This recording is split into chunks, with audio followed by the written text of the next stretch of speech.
Israel says it will allow safe passage for civilians in northern Gaza after it urged them to leave ahead of an expected ground offensive.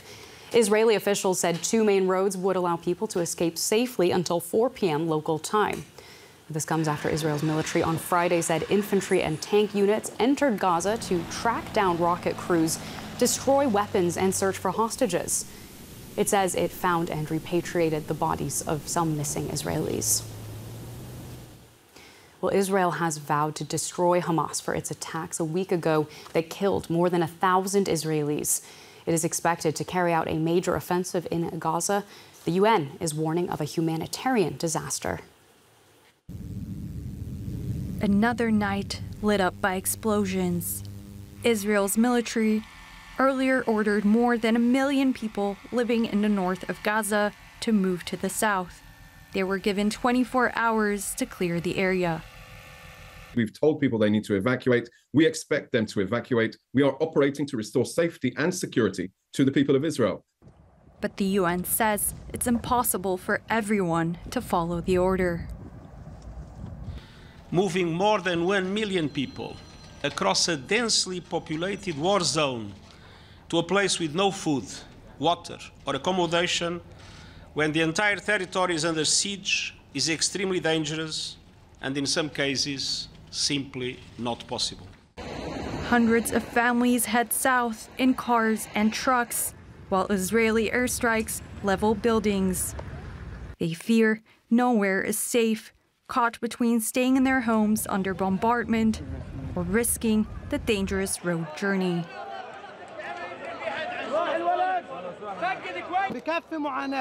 Enough suffering and killing. We wake up to death under the bombs. We don't know where to go. Where is safe?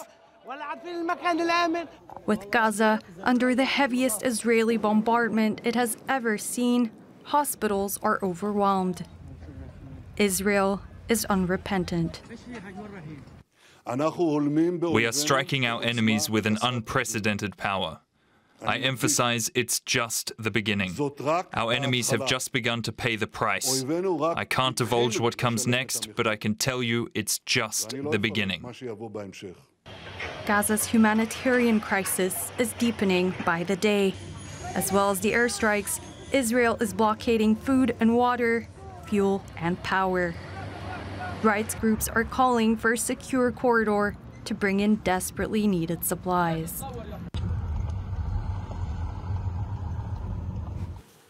Let's get across to our correspondent Tania Kräemer on Israel's border with Gaza, reporting live. Tania, with Israel having ordered more than 1 million people in northern Gaza to flee south, the IDF now saying it will allow safe movement for Gazans on 2 main roads until 4 p.m. local time. Is there a sense that a full-scale ground offensive is imminent after that window ends? Well, this is, of course, a big question, but I don't think they will tell us, when they exactly move in. There will still be this moment of surprise. But I mean, what they're trying to do now, what they've been saying since yesterday, is to call on the people in northern Gaza, which includes Gaza City, the heart of Gaza, where over 1 million people are in this area, to move down south. They said that they have these 2 main roads that are usually the main roads when you're in Gaza. You travel from the north to the south, that people should take those.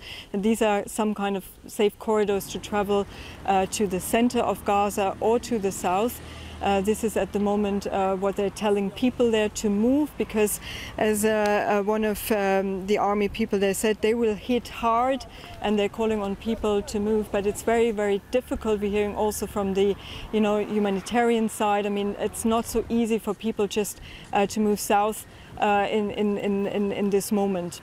Yeah, huge concerns from the UN and from international aid groups there about a humanitarian catastrophe in Gaza. What can you tell us about the conditions inside Gaza right now? Well, I mean, I managed to talk to very few people. It's very difficult with the communication, and you know, some of them are actually moving from place to place in the past days, looking for a safe space. I mean, those people have moved now to the center, but there are many others they can't. I mean, if you look at elderly people or so, or if you don't have a car or something, you know, what do you do? I mean, it's just the situation has a lot of confusion what to do. I mean, we're hearing from the humanitarian organizations how dire the situation is. Also, you have to understand, you know, the electricity, at least the electricity that comes from Israel was cut off. That has also consequences, of course. Then the main power plant, because no fuel is coming in, has cut off. So there's mainly, at least for the civilian population, there are all these problems that have the hospitals, of course, then have problems for their generators. The water pumps have problems. So, I mean, all of this together. But I think the main issue right now for people in these areas, and also in the south, there have been still airstrikes, so is to find some kind of safe space. But there is basically no safe zone in Gaza. You're basically trapped in there. And I think this is psychologically also, it's a very difficult situation from what I'm hearing there from people. Absolutely. Tell us a little bit more about military operations. On Friday, we know the Israeli army said it had conducted raids into Gaza, both battling militants there and also looking out for information about hostages. What can you tell us about what the current situation is like at the border? Well, we're here near the Gaza border, and we've been to areas where, you know, there's a buildup of tanks, of the infantry, mainly here. I mean, at the moment, they're not moving. I think they're waiting now for the next step, for their orders to what comes next. Of course, you have we had also rocket barrages coming out in the past half an hour or so from Gaza. Of course, there's also the Navy around Gaza and the Mediterranean. You have the artillery from here, the airstrikes on Gaza. So the war is going on. And of course, everybody's waiting now to see what happens after this 4 o'clock deadline. Might it be a bit flexible? What will happen next? We don't know. We just have to see what the next hours here will bring. And we will be keeping you posted here on DW. Thank you so much, Tania, for your reporting. That is our correspondent, Tania Kräemer, near the border with Gaza. And I'd like to now bring in Shayna Lowe with the Norwegian Refugee Council. A warm welcome. Thank you so much for taking the time to speak with us. I understand that your organization has people who've been working in Gaza. Can you tell us what they're seeing in terms of the humanitarian situation there? So we have 52 Palestinian staff who are from and live and work in Gaza. I mean, the stories that they are telling us of what they are experiencing, what they are seeing, we have no capacity right now to even be able to provide a humanitarian response, because our staff needs to focus on themselves getting to safety. We've heard stories from staff about challenges after this order to flee to the south in finding vehicles, fuel, in order to make that way. Some of our staff are trying to get to the southern part of Gaza just on foot. The situation is dire. There's no electricity there except for what people can muster from either the limited fuel that remains for generators or solar panels. Connectivity is difficult in terms of people communicating. Each day it seems that our ability to even do something as simple as a head count to make sure that our staff are okay is becoming more and more difficult, because the situation is so dire with Israel's total blockade, total siege on the Gaza Strip, as your correspondent mentioned, preventing fuel, electricity, food and water from entering. And then, of course, the announcement from Thursday night at midnight calling on all residents of northern Gaza to flee to the south. That must be terrifying. So you have your own people working for you, fleeing for their lives, unable to really administer aid to others who need it. Are you aware of other organizations who have been able to help supply aid there right now while it's most needed? I know that the UN is continuing to provide as much support as it can, and other organizations that are involved in emergency response, like Doctors Without Borders. But I think most of the humanitarian sector right now, we're frozen, because we cannot ask our staff to be responding to a crisis when they themselves are victims of that crisis and need to focus on getting their family to safety. Yeah, now the Norwegian Refugee Council, as Secretary General, we should say, has demanded a reversal to the Israeli military's demand that more than 1 million civilians relocate from the north to the south of Gaza. Can you tell us a little bit more about what is in this demand and really more about what is at stake here if this is not heeded? I mean, it's impossible for Palestinians for 1.1 million Palestinians from the north to flee to the south. There are not facilities able to accommodate that number of people moving quickly. Northern Gaza was really the center of economic and commercial life, and where the majority of people in Gaza live. And there just aren't facilities available. Additionally, we've heard reports of Palestinians who were trying to flee to the south being killed while trying to escape to the south. And on top of that, there are no assurances that when people do flee to the south, that they will be protected, that these will be safe zones that won't be targeted.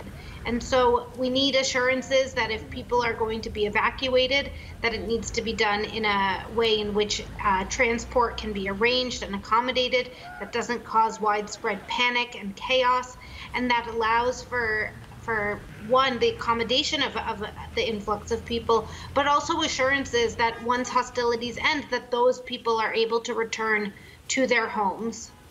Thank you so much, Shayna. We really appreciate it. That is Shayna Lowe from the Norwegian Refugee Council. Thank you. Well, Israel has called up some 360,000 reservists and massed troops and tanks along the border with Gaza. Gaza has been under siege in a near constant ground and air bombardment. Israel says a senior Hamas military commander has been killed in the airstrikes. As we've heard, Israel believed to be planning a major ground offensive, although no such decision has yet been announced.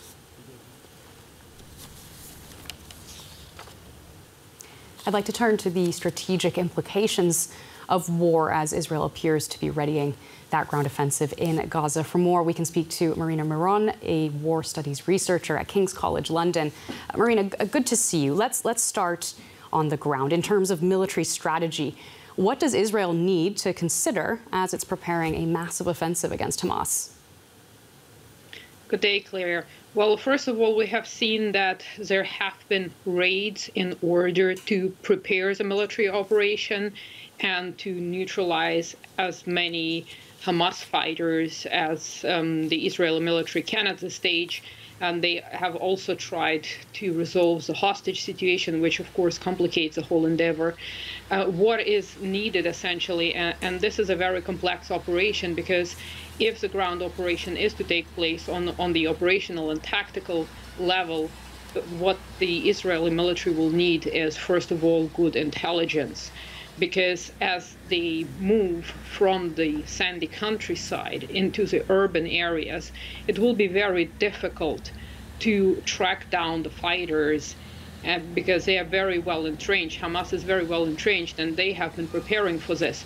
And we have seen that past operations have resulted in somewhat mixed outcomes. So these urban operations, because Hamas is prepared for it and because there are civilians also in these areas, the Israeli military will have to know exactly which locations they have to target. So it will be very slow and very bloody and very difficult to use military force or kinetic force discriminately in order not to create a backlash amongst the population, because for every adversary that is being killed, if there is population being killed as well, this could essentially, aside from the humanitarian and ethical considerations, push the neutral Palestinian population to embrace Hamas and to become an adversary. So that is the biggest problem, and that's why precision needs to be taken into account, as well as I said, good intelligence, command and control, and of course from the political side there needs to be an understanding how this military operation will wrap up and what will happen after that in terms of reinstating the rule of law in the territory, and whether Israel is ready to commit a lot of political and monetary assets to Palestine, to the Gaza section in order to govern there, or how this is going to be resolved. This is unclear.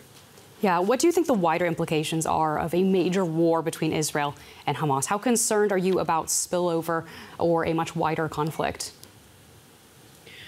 Well, on the one hand, we have factions that are supporting Hamas, such as Hezbollah, and Hezbollah has already voiced that it will not shy away from entering the war should Israel start its ground operation, its incursion into Gaza. So that is the first concern, that that another front on the Lebanese border might open, which would be very problematic for Israel. Another problem is the fact that the presence of the US and to a lesser extent of the UK could also potentially lead to escalation. So the idea was this military presence would serve as a deterrent in order to prevent groups like Hezbollah from joining the war. That being said, the escalation can take place not just because Hezbollah will do something, but there can also be misinterpretation, bad intelligence, which could accidentally lead to escalation and potentially draw the U.S. into this war. And of course, we have the Arab countries, Saudi Arabia and Qatar. We have Iran and Syria. So all those regional players will also be most likely supporting Gaza and Hamas because of the regional makeup. So we are risking a very big war that goes well beyond Gaza. Yeah. And we have disturbances in Syria and Iraq. So it might turn into a huge war in the Middle East. Yeah, as you say, plenty of room for error and such high stakes. Marina, thank you for taking the time to speak with us. That's Marina Moran, War Studies researcher at King's College London. Thank you for having me.